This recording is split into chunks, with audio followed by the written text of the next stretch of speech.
Sabana. Are you ready? Kicau, kicau, kicau mania. Kicau, kicau, kicau mania. Kicau, kicau. Selamat siang Ibu, selamat siang teman-teman. Terima kasih atas waktu dan kesempatan yang telah diberikan kepada kelompok kami. Kami dari kelompok 9 ingin mempresentasikan hasil kerja kelompok kami. Sebelum itu kami memperkenalkan diri masing-masing. Perkenalkan, nama saya Francisca Graciela Ega. Perkenalkan, nama saya Sabina Sunetin Celia. Perkenalkan, nama saya Maria Fibiola Isantiano.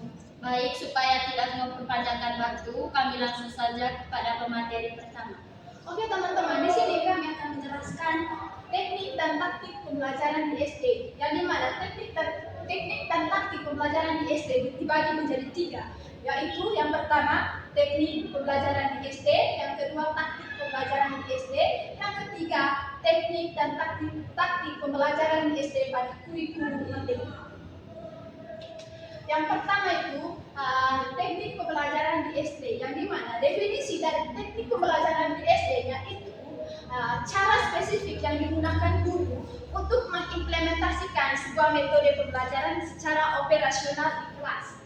Contoh teknik di SD yaitu yang pertama teknik bertanya atau probing, yang dimana guru memberikan pertanyaan pelacak untuk menuntut siswa berpikir lebih dalam saat mereka kesulitan menjawab. Yang kedua, teknik diskusi kelompok kecil, yang dimana membagi siswa menjadi kelompok 3-4 orang agar setiap anak punya kesempatan berbicara. Yang ketiga itu teknik demonstrasi guru. Yang ketiga teknik demonstrasi, yang dimana guru memperagakan secara langsung, misalnya cara mencuci tangan atau cara kerja magnet, agar siswa yang bertipe visual lebih mudah dipahami. Yang keempat itu teknik pemberian penguatan, yang dimana guru memberikan pujian, tepuk tangan atau stiker bintang untuk memotivasi perilaku positif siswa. Yang berikutnya itu teknik pembelajaran di SD, yang dimana definisi dari teknik pembelajaran di SD yaitu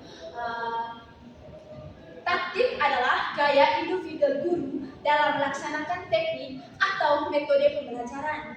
Ciri khas dari taktik pembelajaran di SD yang pertama itu bersifat personal atau setiap guru mempunyai gaya berbeda. Yang kedua, seringkali spontan atau menyesuaikan kondisi kelas saat itu. Yang ketiga, berfokus pada aspek psikologis dan kenyamanan siswa. Berikutnya itu adalah analogi, yang dimana jika metode adalah resep makanan, maka taktik adalah cara koki berinteraksi dengan tamu agar suasana menjadi berkesan. Yang berikutnya itu, mengapa taktik penting di SD? Yang pertama itu tentang fokus pendek, yang dimana anak SD itu rata-rata hanya fokus 10-20 menit. Yang kedua, tahap operasional konkret, yang dimana siswa butuh sesuatu yang nyata dan menarik. Yang ketiga, membangun bonding, yang dimana taktik yang tepat membuat siswa menyayangi guru sehingga materi lebih mudah masuk. Yang keempat itu mengurangi burnout, yang dimana kelas yang ceria membuat guru dan siswa tidak cepat lelah. Berikutnya, jenis-jenis taktik pembelajaran. Yang pertama, taktik humor edukatif. Yang kedua, taktik variasi suara. Yang ketiga, taktik kontak mata. Yang keempat, taktik manajemen. Teknik dan taktik pembelajaran di SD pada kurikulum merdeka. Prinsip dasar pembelajaran berdasarkan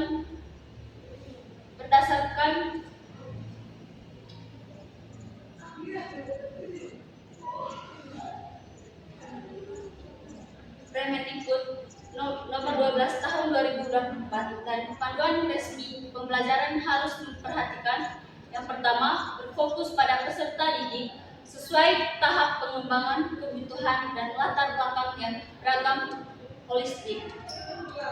Membangun kompetensi dan karakter secara menyeluruh termasuk melalui proyek penguatan profil belajar Pancasila atau P5. Relevan dihubungkan dengan konteks lokal, budaya, dan kehidupan sehari-hari, serta melibatkan orang tua dan masyarakat. Yang ketiga, fleksibel, memungkinkan penyesuaian materi dan metode sesuai kondisi sekolah dan siswa.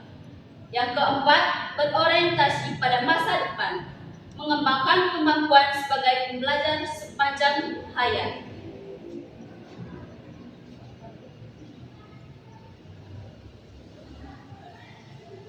Yang berikutnya, teknik pembelajaran yang direkomendasikan. Yang pertama itu pembelajaran berbasis proyek. Siswa menjelaskan proyek nyata, misalnya mengelola bank sampah, membuat produk kerajinan lokal untuk mengembangkan pemecahan masalah dan kolaborasi. Yang kedua, teknik pasar, yang dimana siswa berpikir sendiri, berdiskusi dengan pasangan, lalu mempresentasikan hasilnya untuk meningkatkan interaksi dan pemahaman. Yang ketiga, jigsaw, yang dimana setiap siswa dalam kelompok mempelajari sub-sub tertentu, kemudian menjelaskan kepada anggota kelompok lain agar materi dipahami dan secara menyeluruh. Yang keempat, diskusi terfokus, yang dimana siswa membahas topik spesifik secara mendalam untuk mengasah berpikir kritis dan berkomunikasi. Yang kelima, penelitian mandiri, yang dimana siswa memiliki topik sesuai minat, misalnya riset tentang flora lokal, untuk mengembangkan kemandirian dan keterampilan penelitian. Yang keenam, simulasi, yang dimana siswa bermain peran dalam situasi nyata, misalnya simulasi pasar tradisional, untuk memahami konsep dengan lebih konkret. Yang ketujuh, pembelajaran berbasis permainan, yang dimana menggunakan permainan edukatif untuk meningkatkan minat dan pemahaman konsep dasar. Yang berikutnya, taktik pembelajaran efektif. Yang pertama, menyesuaikan dengan kemampuan siswa, menggunakan pendekatan diferensiasi seperti memberikan tugas dan tingkat kesulitan yang berbeda atau variasi metode penyajian materi. Yang kedua, memanfaatkan teknologi, menggunakan media interaktif, platform pembelajaran daring, atau aplikasi edukatif untuk membuat pembelajaran lebih menarik. Yang ketiga, mengintegrasikan P5, yang dimana menyatakan proyek profil pelajar Pancasila ke dalam pembelajaran mata pelajaran untuk mengembangkan karakter dan keterampilan abad ke-21. Yang keempat, pengolahan kelas atau fleksibel, yang dimana menggunakan berbagai bentuk pengaturan tempat duduk, kelompok kecil, pasangan atau individu sesuai dengan aktivitas pembelajaran. Yang kelima, penilaian berkelanjutan, menggunakan observasi, portofolio, dan produk siswa sebagai alat penilaian, serta memberikan umpan balik yang berkonstruktif dengan tepat. Yang keenam, kolaborasi antara siswa, yang dimana mendorong kerjasama dalam kelompok untuk mengembangkan keterampilan sosial dan komunikasi. Yang berikutnya itu manfaat penerapan. Yang pertama, meningkatkan minat dan semangat belajar siswa. Yang kedua, mengembangkan keterampilan berpikir kritis, kreatif, dan pemecahan masalah. Yang ketiga, membangun karakter mandiri, bertanggung jawab, dan memiliki rasa cinta terhadap budaya lokal.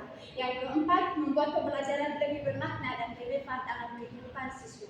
Yang berikutnya itu tantangan dan solusi.